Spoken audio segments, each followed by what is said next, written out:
Presidente, Adunata 2025 è andata più che bene anche per la sezione di Cividale, no?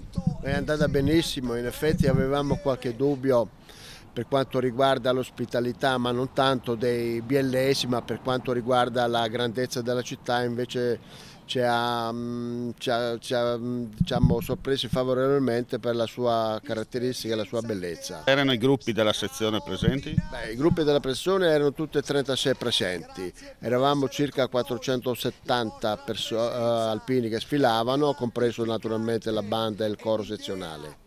Senta, si lavora già per Conegliano perché è dietro l'angolo. Esatto, noi stiamo già lavorando per Conegliano, ma lavoriamo anche per il giorno prima, il 14 di giugno, che abbiamo il pellegrinaggio sul Monte Nero e il 15 saremo a Conegliano.